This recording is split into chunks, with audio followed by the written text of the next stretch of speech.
微小嘅力量去對抗龐大嘅共產黨嘅國家機器。就算我哋輸咗，我哋都係贏，係咪啊？普羅價值，全民政治 ，My Radio 2012。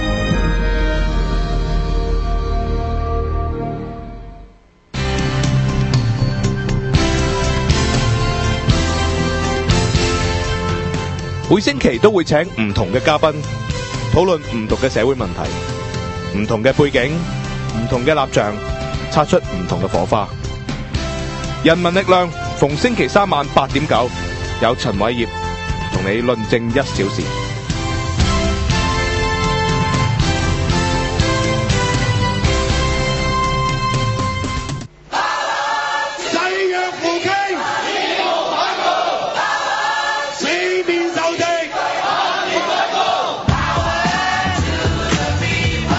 聲嘶力竭，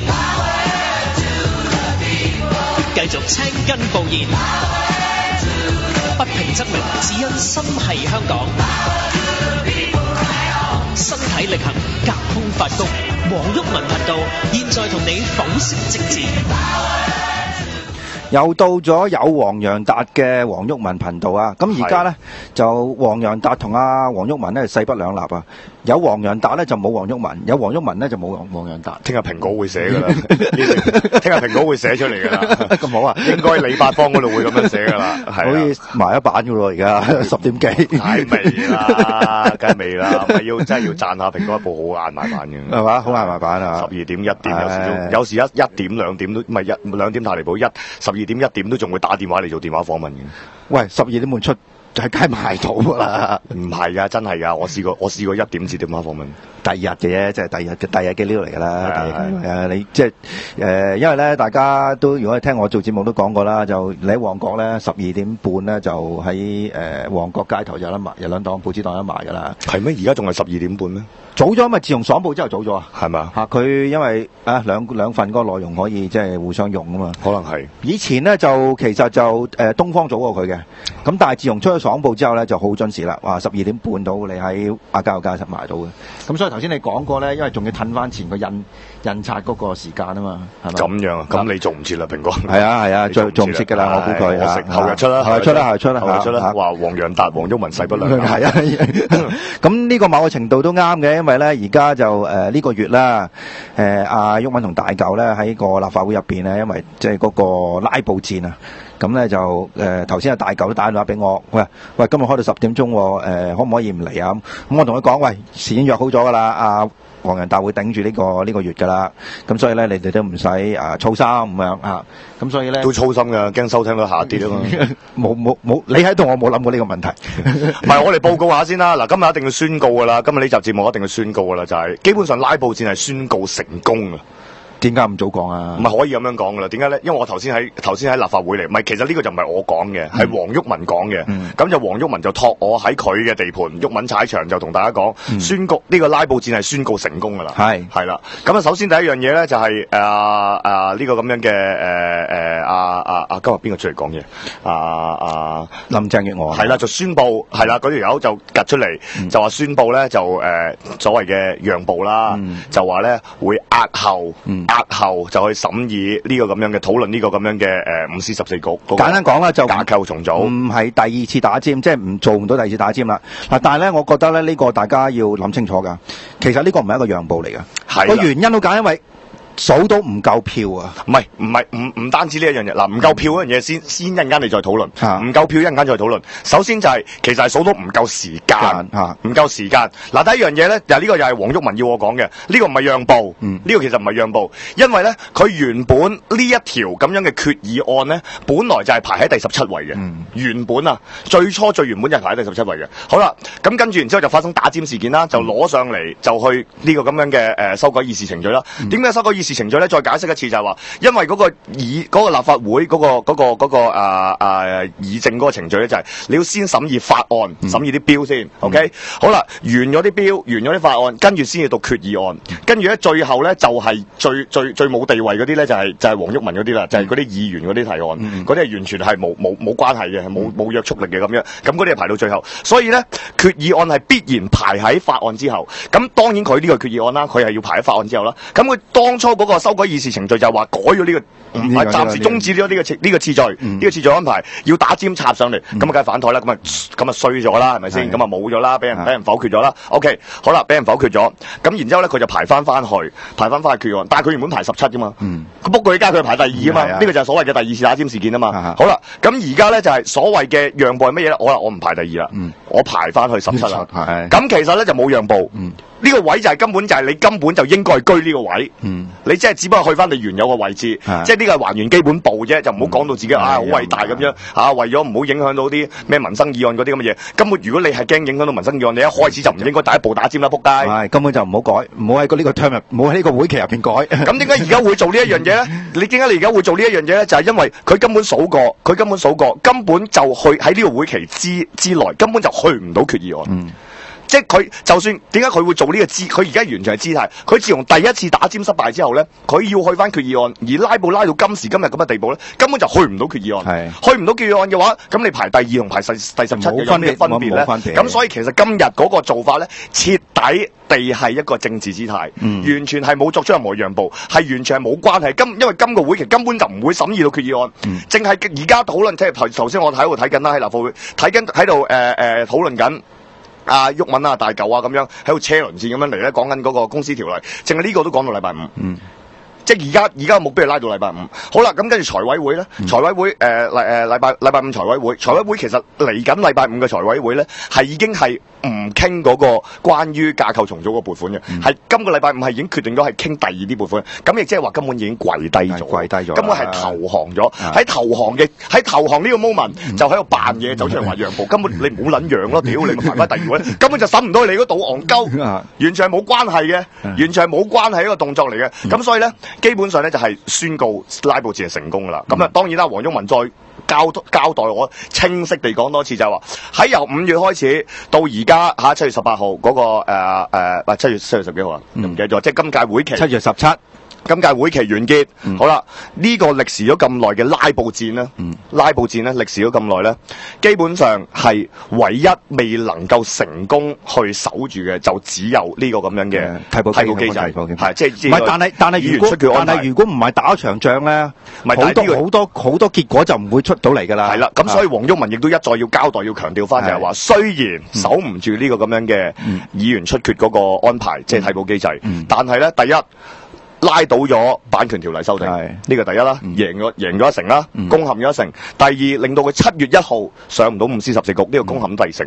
第3成就係喺今個立法會會期之內都過唔到呢個咁樣嘅5司14局。嗱，第3個咧就打緊嘅，咁就唔好咁老定。但係佢而家都宣告失敗。係啦，成係。我哋一上嚟見到，屌你打你頭先我睇到我啱面懵懵嗰啲咁樣，你知佢講嗰啲㗎啦，即係已經係贏咗咁樣㗎啦。不過問題就係爭咗未開香檳咁解啫，係啦，唔係都要咁樣嘅嗱。但係佢要繼續拉落去，係啦，繼續拉落去。聽眾咧就要諒解嗱，毓民咧，即係我哋大家都知道咧，而家拉布咧，雖然話叫勝利，但係未到最後1分鐘，未到最後1秒咧，即係喺立法會嘅議員咧，人民力量嘅議員咧，都要努力去做呢樣嘢，所以我就叫佢唔好嚟啦。佢而家宣告勝利嘅意思就係話，只要我每日好似而家咁樣係啦，你點可能啦？去到呢個咁嘅個禮拜，前提就要每日都好似今日咁樣，係啦。咁所以咧就唔好嚟做呢個節目住，係啦。咁咧仲有做完嘅節目咧，即係個會期完啦。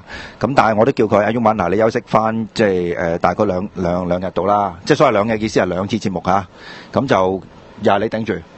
唔係，但係佢冇問題，冇問題，只要個收聽率唔好跌破，唔係股價咪得啦。唔係收聽率唔好跌，係收聽率應該喺呢個時期仲要上升。唔係佢頭先，你叫佢休息翻兩起碼2節節目啦，起碼兩集節目啦。咁但係其實佢已經約我，喂，會期完咗就要開會咯喎嚇，就會搞第啲嘢咯咁樣。係啦咁樣。所以唔好休息嘅喎真係。冇所謂休息嘅，但係咧就俾多少時間佢可以即係早啲瞓啦，早啲瞓，做下其他嘢，因為隻眼都仲係一啲問題嘅。嗱，呢度有個好關鍵嘅，仲係麻麻地。嗱，呢度有個關鍵嘅問題啊，就係唔知你問有冇問黨毓民即係問過呢個問題，就係去到會期完嗰3日，而家我哋係咪要包圍立法會先？咪梗係想啦，想，梗係議員諗緊做啦，係嗱，我個人咧，呢個人民力量會安排嘅啦。嗱，呢個我個人咧就絕對支持嘅。咁即係到尾，如果呢個拉布嘅行動冇外邊嘅群眾去支持、去打氣嘅時候，咁個聲勢點嚟咧？即係見證個歷史嗰一刻。見證歷史一刻嘛，尤其是今次呢個會期結束咧，我諗就其實大家要做總結嗰個即係需要好強嘅，好強嘅。所以即係大家可能喺嗰度做一啲研討會啊，喺立法會旁邊啊。唔係，其實上次喺呢個替補機制嗰個拉布入邊咧，嗰陣已經有個聲勢，即係嗰個聲援大會啦。係啊。嗰陣我坐緊監啦。其實如果我當其時唔係坐緊監，佢剪報嗰刻，我一定衝入立法會，我話俾你聽。哇！我一定衝入去，我一定衝入去話俾你聽。咁大家又喺度話好激進咁樣，呢排又有啲人話好激進啊，咁樣又特登揾我啲即係有啲對手，我啲同區嘅對手，不過佢都唔係對手，你根本就唔係我對手。咁啊，即係有啲人喺度又話我激進咁樣。咁啊，一聽到出入立法會，其實好容易衝過去嘅啫嘛。你好快咁樣衝過去，跟住其實你係有訪客證噶嘛，你係可以入到去。我訪客證有幾難？聽埋佢講呢個説話先，聽埋先。原來你咪激進係可以好有創意。原來呢個係 punchline 嚟嘅，諗下橋啊！真係咁啊，唔係頭先我喺立法會咧，咁我哋喺度做緊第二啲嘢啦，即係商討緊第二啲嘢，好多其實呢排即係當然好多嘢好忙碌啦。跟住我都唔係喺嗰度好耐，我係夜晚先上去。其實真係好撚煩㗎喎，係咁聽嗰啲點人數嗰啲響鐘。而家呢啲人話有幻聽啊嘛，好似係啊，開始唔係㗎。呢個睇完嗰個報道，我心諗屌你班友咁樣，咁你屌命係要㗎啦。係啊，我喺嗰度啊，因為我呢排都出入得多啊，係會有幻聽㗎。係諒解佢喎，諒解佢，真係會有㗎。諒解佢喎。最好笑咧，我匿埋喺廁所食煙咧，咁樣咧，食晒煙咧，佢旁邊都響。我諗咦，我觸動到煙霧感應器咁樣，淆底㗎嘛。真係會有幻聽。尤其是如果你有長時間嗰種咧，呢個危機更加大。唔係啊，同埋尤其是如果你心虛啊，係啊，如果你心虛啊，即係我哋行得正企得正，梗係冇嘢啦。咁啊，你響鐘都唔係點我啦咁樣。咁我響鐘，仆街又俾人捉到啦咁樣，真係會有幻聽喎。會有㗎。呢個真係我身處其中，我都感受到嗰種壓力㗎。尤其是咧，你譬如話你去1-2次咁，你就未必會有。但係咧，你長時間喺嗰個環境，返屋企聽到都會有喎。會有。尤其是屙尿嗰陣，尤其是屙尿嗰陣啊。因為屙尿係最緊張啊嘛，唔係屙屎啊。我咪講頭先咪講長時間嗰種咯。屙屎係最緊張，因為你習慣咗喺立法會屙屎，死啦！唔知今次搵唔搵得切咧咁樣，即係佢哋會喺度諗啊，唔知即係黃國健嗰啲會啦，唔知我今次搵唔搵得切咧？即係當佢咁樣諗嘅時候，佢當然係有前科，有一次係搵唔切噶啦。我哋咁樣假設啦，咁於是會養成咗習慣咧，翻到屋企屙屎又係咁樣。係啊，你有即係離題少少，你有冇睇呢個 Wonder Girls 嗰隻 MV 啊？有。開頭咪咁樣咯。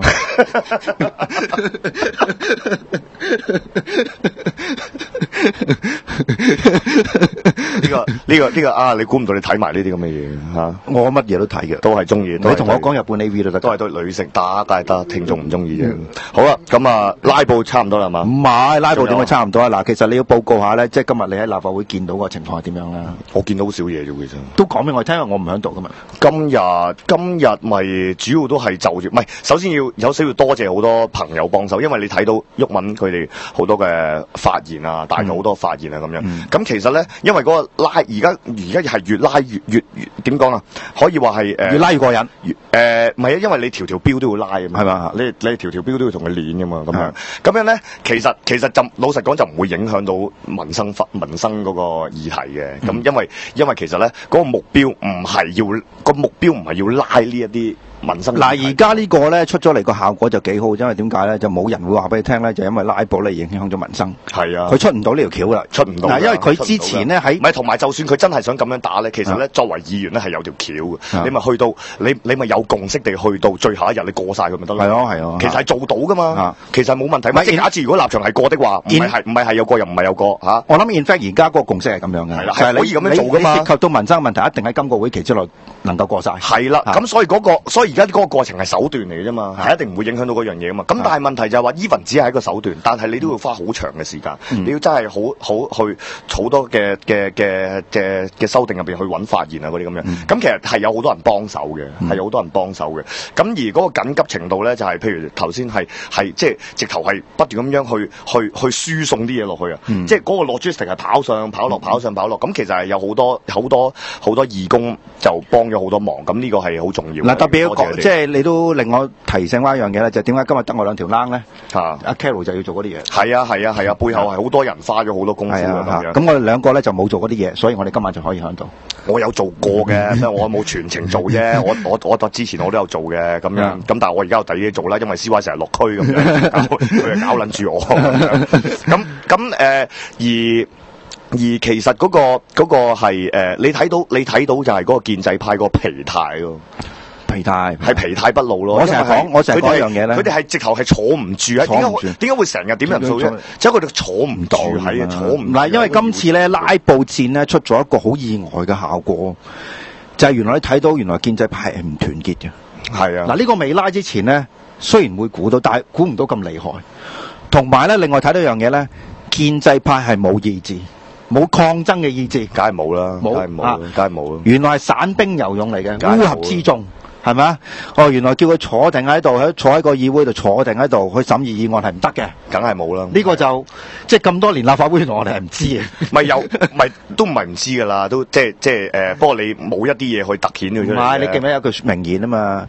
實踐是檢驗真理的唯一標準啊嘛。冇錯。以前你知，但係你冇檢驗過啊嘛。今次就驗咗貨，原來係唔得嘅，屌！係啊，所以毓民係科學家嚟嘅，毓民係有科學嘅精神，係有科學精神，所以想驗下呢樣嘢。唔係你本來你老實講啦，即係又講下局勢啦。你本來建制派本身就已經分兩批嘅，你即係粗略咁分兩批。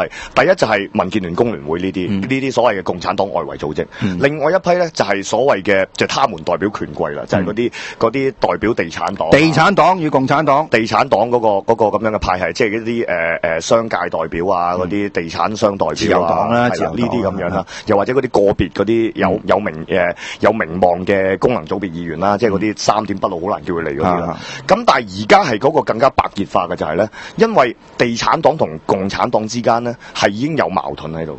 唔係呢個淨係分裂嚟嘅，係啦，有分裂，正式分裂嘅呢個。而喺建制派入邊咧，即係我哋統稱呢個咁樣嘅所謂嘅共產系統入邊咧，佢仲有所謂嘅共產黨外圍組織同埋共產黨嘅直系人馬。咁呢個兩者之間又有分裂嘅，又有互相嘅利益。唔係你睇到，就算佢民建聯都唔係全心全意撐啊梁振英㗎。絕對係，就係因為梁振英其實係一個。可以話即係我哋嘅講法咧，佢完全係港共體系噶嘛。咁但係民建聯同埋工會聯會一來佢作為一個共產黨外圍組織，佢喺香港紮根咗咁多年，同埋始終呢個就係我成日都講選舉好神奇，佢係經歷咗好多屆選舉嘅。係啊，佢某程度上佢嘅基石係有一部分係真係源自於選民嘅授權噶嘛。係啊，佢呢樣嘢好大劑。咁佢有直選嘅議員嘅咩？佢有直選啊嘛。咁呢樣嘢好大劑啦，就係去到而家就嚟9月啦嘛。係呢件事對佢哋嚟講好大劑噶嘛。係啊，即係如果你譬如話太過保皇咧，其實就佢自己都難以自保。係啦，係嘛？因為呢啲隨時攞翻俾出喺選舉嗰陣時攞翻出嚟俾人砌噶嘛。咁亦都係因為呢個原因，亦都係共產黨因為睇到呢個原因，所以喺個議會入邊需要有梁美芬啊，需要有謝偉俊啊，呢啲直接係 under 佢哋嗰個體系嘅人咯。哦，咁講嘅，我補多句啦，亦都需要有黃洋達嘅。唔係我講，唔係呢個係大家唔同嘅需要啊嘛。嗰個係共產黨嘅需要，你頭先啱啱講嘅係人民嘅需要，人民梗係需要我啦。我哋呢啲都唔知明不過頭先不過唔啱嘅，即係要檢驗先知道。要檢驗嘅，凡事都要揸，即係要摸，即係要檢驗過啦嚇。檢驗過啦。嗱咁咧就立法會呢度咧，大家唔好掉以輕心啊！即係我再次強調一句啦，如果你聽呢個節目嘅，我同阿達喺度做，或者阿達就算阿達唔喺度，我同阿 Carol 做，你撐得起呢個節目，